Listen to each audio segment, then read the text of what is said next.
isso aqui, que na terceirização da contratação das empresas terceirizadas que trabalham para o Estado e para a administração pública federal, o decreto prevê estabelecimento de metas de inclusão, ou seja, aquela empresa que estiver contratando afrodescendente, ela tem uma pontuação maior. Né? Não tem, olha, você não quer contratar, não tem problema, eu só vou passar o negócio, aquela licitação que tem aqui, a empreiteira, vamos, traz para aquela ali que está contratando mais gente, que está contratando afrodescendente. E na terceirização e na licitação também dos negócios da administração pública federal. O presidente da República, quando abriu, o atual presidente Lula, quando abriu a Assembleia Geral da OIT, ratificou o seu compromisso pessoal e o compromisso do seu governo no combate à discriminação racial e ao racismo no Brasil. A pergunta é se já tinha um decreto do presidente da República anterior e o compromisso de ratificação do presidente atual, por que a administração pública federal não cumpre o decreto 4228? Né, que prevê essas três formas de ação afirmativa também. Então, veja que o projeto do deputado Amarilli também tem uma previsão legislativa anterior da administração, inclusive de governos diferentes, de partidos políticos diferentes, e que, infelizmente, não sei por que os ministros de Estado não cumprem a ordem do chefe, né, porque o comandante-chefe é o presidente da República, seja de um governo ou de outro, e o decreto está em vigor. E por conta disso, nós fomos ao Supremo Tribunal Federal, o Instituto de Advocacia Racial e Ambiental, a Federação Nacional dos Advogados, o Sindicato dos Petroleiros de Sergipe e Alagoas, e mais a Afrobras, a Universidade Zumbi dos Palmares, fomos ao Supremo Tribunal Federal pedir a notificação dos 37 ministros do Estado por ato de improbidade, uma vez que improbidade não é só se apropriar de recursos públicos, não, mas também é aquele que tem a obrigação de cumprir a lei, cumprir a ordem administrativa, não cumprir. Então, só em não cumprir, os ministros do Estado já estariam em ato de improbidade. Estamos lá discutindo com o Supremo Tribunal Federal, o Supremo Tribunal Federal entende que nós não podemos fazer isso lá e quer mandar para a vara comum. Eu acho que quem é o guardião da Constituição, dos tratados internacionais, é o Supremo Tribunal Federal. Então, estamos acabando de 37 decisões dele, não deixando eu notificar os ministros, e vamos também seguir o caminho pontilhado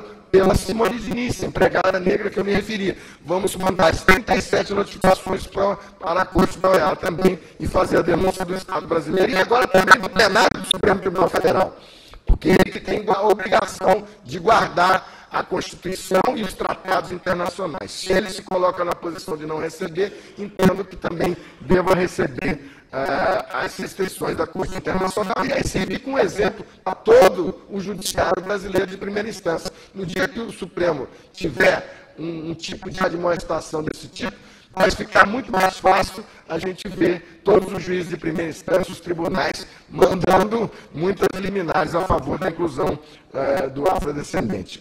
E por conta também desse decreto, nós ajuizamos uma ação civil pública exatamente para que o Supremo Tribunal Federal notificasse e fizesse, como ação civil pública, fizesse cumprir a legislação que os ministros do Estado, a nosso ver, não estão cumprindo.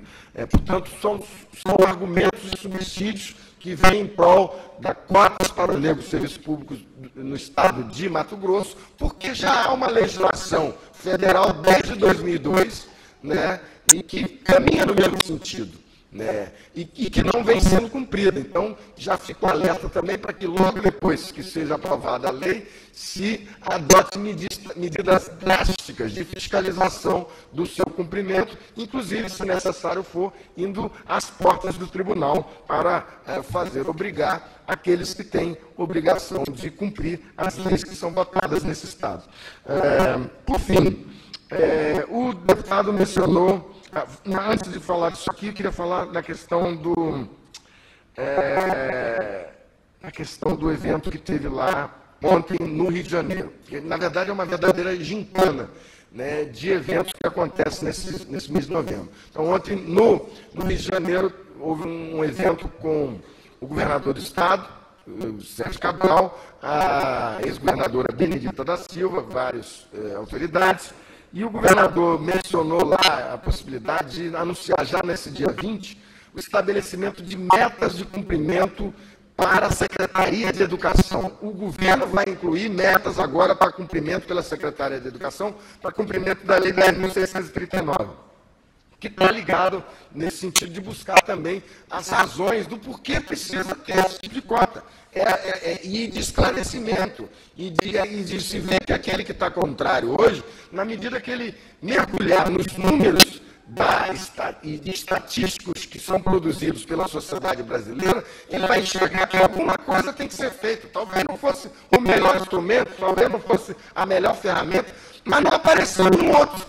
Não apareceu nenhum outro, e aqueles que são contrários não têm a capacidade de dizer: eu sugiro que se faça isso. Partem sempre para uma universalização vazia e sem nenhuma motivação nos fatos que ocorrem na vida real, que até o ex-presidente Sarney, num estudo publicado, disse o seguinte: todos os brasileiros melhoraram nos últimos 50 anos. Quem estava no campo veio para a eletrificação, conseguiu-se saúde, trabalho, educação, inclusive os negros. Mas as linhas paralelas permaneceram iguais. Então, não há como você fazer a modificação desses números de exclusão da sociedade brasileira para com afrodescendentes, que não seja por uma intervenção direta do Estado e com seus poderes constituídos, o poder legislativo, o poder judiciário e o poder executivo, que são os poderes constituídos da República, de acordo com a Constituição. Então, o estabelecimento de metas de inclusão para a Secretaria de Educação, no sentido de cumprir a Lei 10.639 ou 11.645, ou a Lei de Diretriz Básica da Educação, seria medida oportuna e que penso que iria ajudar também a questão das cotas para negros no serviço público. Bem, então, a questão de não perder a oportunidade que foi citada pelo deputado Amarildo. Esse não perder a oportunidade é um tópico muito importante. O Brasil tem, com certeza, um capítulo, daqui a algum tempo, onde ele vai ter que discutir a questão da reparação da escravidão. Não há alternativa se ele quiser ser um país grande, um país de todos os brasileiros. Ele vem puxando essa corrente e adiando esse encontro. Jamais será um Estado grande se não incluir todos os cidadãos que estão dentro de suas fronteiras. Esse caminho da reparação da escravidão, existem algumas propostas, como foi feita por Fernando Conceição, de pagar $100 mil a cada descendente de escravo, ou pela vereadora Claudete Alves, também do partido de Vossa Excelência, deputado lá em São Paulo, que era de pagar R$2 milhões a cada descendente de africano, e existem mais outras por aí. Eu penso que a municipalização e a estadualização da reparação é uma discussão que deveria vir logo a seguir dessa questão das cotas e no sentido de apoiá-las, porque quando estivermos discutindo a questão da reparação da escravidão, cotas vai ficar desse tamaninho. Cotas para estudantes vão ficar coisas pequenas, porque a dívida histórica que foi mencionada aqui, ela é uma dívida que talvez jamais seja paga e que talvez não tenha dinheiro para se pagar. Então, nós discutimos a dívida em aspectos pecuniários, não discutimos a dívida em aspectos de dinheiro. Nós vamos discutir o resgate da memória, o resgate da autoestima, o resgate da lembrança dos familiares, assim como os japoneses comemoraram os 100 anos de imigração e puderam homenagear todos aqueles que vieram naquele navio que portou no Porto de Santos, como os judeus também se lembraram dos judeus que passaram aqui a caminho de Nova York, que pararam lá em Recife, e o que eles fizeram? Foram lá e restauraram, criaram uma sinagoga, do lado de uma sinagoga, restauraram a sinagoga, trouxeram o Congresso Nacional Judaico e virou um ponto de visitação do judaísmo mundial. Agora, por que os negros não podem ter esses direitos de saber quem são os seus antepassados que